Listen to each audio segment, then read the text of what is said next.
Welcome back to my channel. My name is Tamara, for those of you who don't know. I'm here with 10 tips just on how to build a healthier lifestyle, both mentally and physically. So, tip number one is like the typical tip: eat healthier. Eating healthy can go a whole bunch of different ways. As far as what I do, I'm actually doing intermittent fasting right now. I did it off and on last year. I wasn't very consistent with it, but I have been consistent maybe for the last month.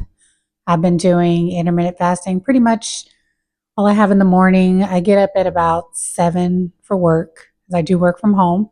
So I have tea, usually like a ginger tea or a mint tea, like a peppermint tea.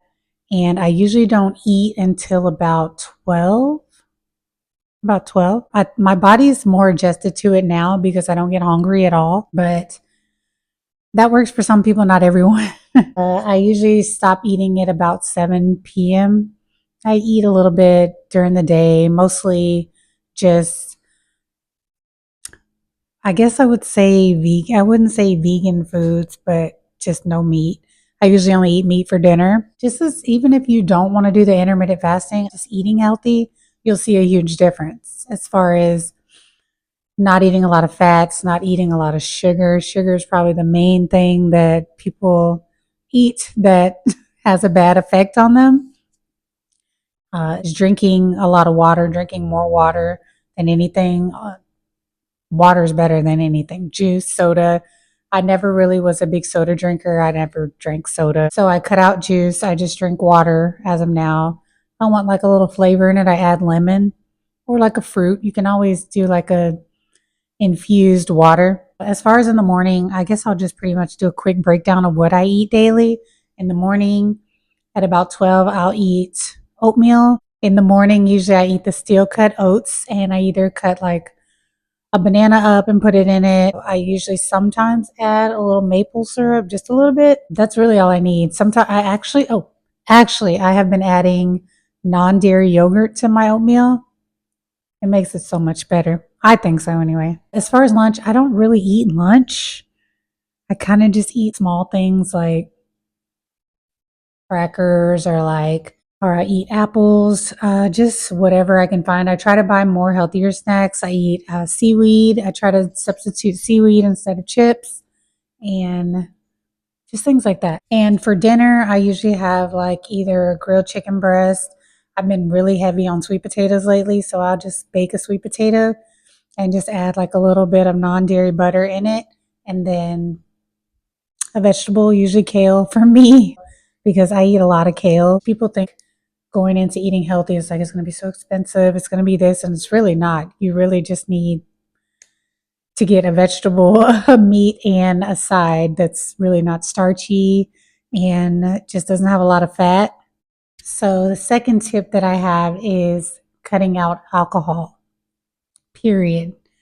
So me, I don't drink at all anymore. It's actually been 3 years since I've had a drink.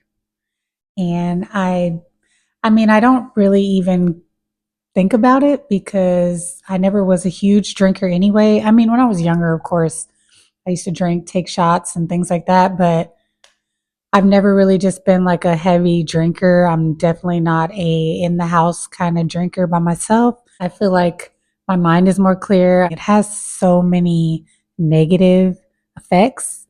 So I just don't even do it anymore. So my third tip would be exercising. Exercising, we know, is a huge part of mental and physical health. Me, I enjoy doing yoga. I like doing more low impact workouts. So yoga, walking, just things like that can literally make a huge difference. I do yoga. I feel like yoga is just like such a liberating thing. I used to go to hot yoga. I actually need to find a place here where I can go.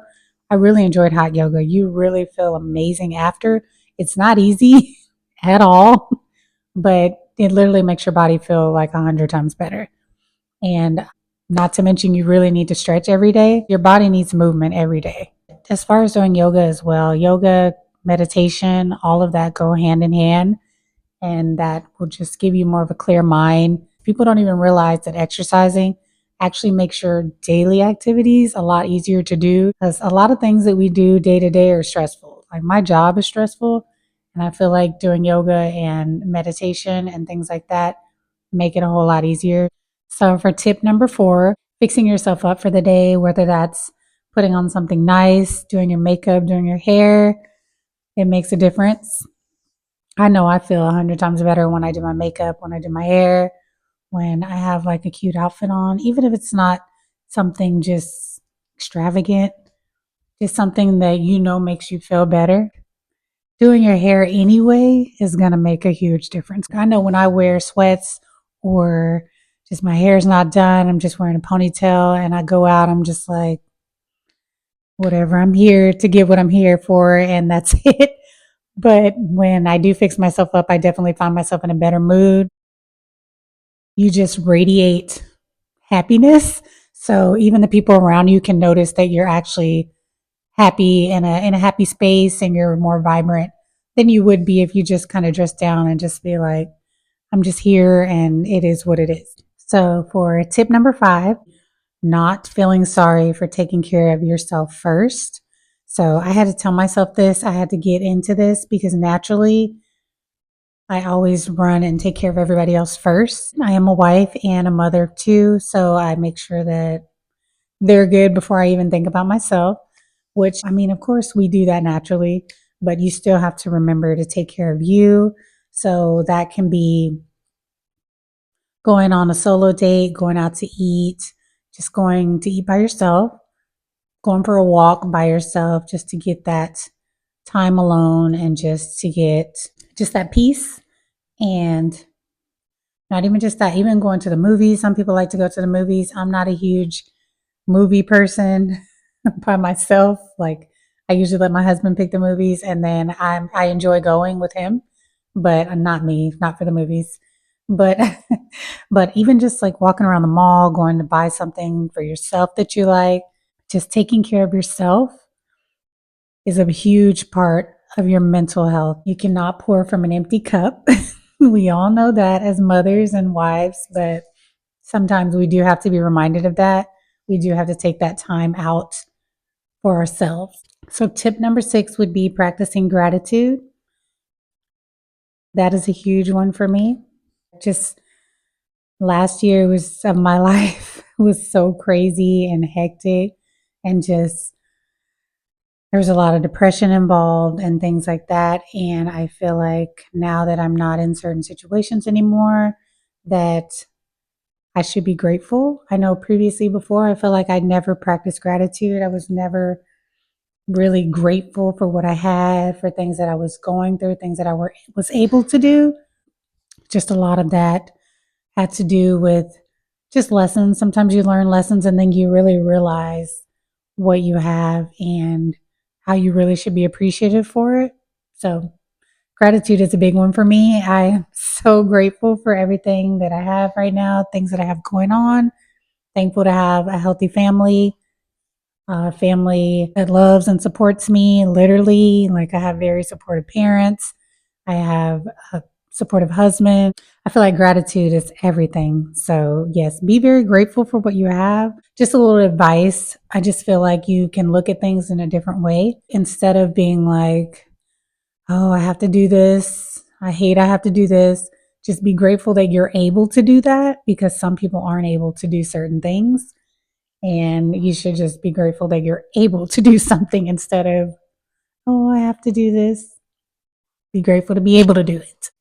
Tip number 7 would be reading. Reading has helped me so much as far as just actually having that peace, that time to actually just go away in my mind.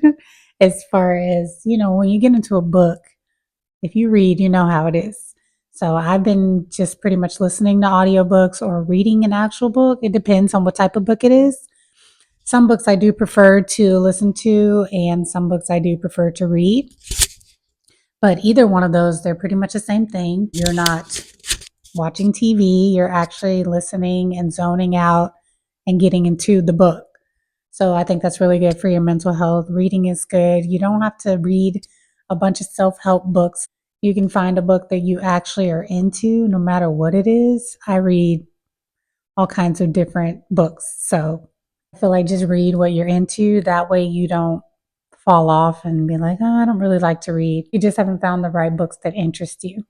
I've actually been using Audible, so sometimes I get my books from there. Sometimes they have little deals and specials where you can get 2 credits for $7 or things like that. So I've been taking advantage of that. Tip number 8. So, tip number 8 would be limit your screen time. We all are obsessed with our phones, with our laptops, with just anything that is moving on the screen, social media, all of that. I know that's what it is pretty much these days, but limiting that screen time will do so much for your mental health. Just even there's so much going on social media sometimes it can actually be a really depressing place. So in the morning, I've actually stopped scrolling so much. I actually use the Calm app. So the Calm app is really useful. I actually listen to like morning meditation or just morning music just to reduce anxiety and things like that. I think that's very helpful to listen to first thing in the morning. I turn it on right before work and I literally just sit there and listen to it. I even have it on while I'm working. It's definitely a game changer. So, yeah, just not scrolling on your phone early in the morning because you can actually end up doing that for hours. Same thing as going to bed at night. You end up scrolling, and it's like, okay. And it just really makes you feel kind of, I feel like I wasted so much time when I actually could have been getting rest. Reading would be a good thing to do before bed instead of just doom scrolling. And for tip number 9, spend more time with loved ones. People always think that spending time means, oh, you got to go out somewhere, you have to go out to eat, you have to go do this and that. Even something as simple as just sitting at home, watching a movie together, cooking dinner together, eating together, or just actually just being in the moment together. I feel like you don't have to spend money, you don't have to do all that extra stuff. My last and final tip would be to become more organized. It's that simple. It may not seem simple, but just keeping a clean space, the more minimal you are, the easier it is to be more productive. I have to clear off my desk or I can feel it. I can feel that I just don't want to do anything. Just a clean space and just even something as simple as lighting a candle can make all the difference. Even when my home is clean, I feel different. I'm not so clouded in the mind. I feel so cloudy when I have just junk around me, mess, and I just can't work. I can't do anything if it's just cluttered. I just feel like I just want to lay down and just not even worry about it. Be more organized, keep that space clean, keep whatever you do clean, especially if you work from home. I think that's big when you work from home because you're literally in your house all day. Everything around you is going to affect your work, how you feel, your mood. It's going to just affect everything. Yeah, I think that is pretty much it for my 10 tips just to become just a healthier you, live a better lifestyle, get in the right headspace. So those are 10 tips that have helped me in my life. I'm all about the healthy life. I'm all about just a nice, relaxed lifestyle. So yeah, I hope these tips were helpful for you. And thank you so much for watching. And I will see you in the next one.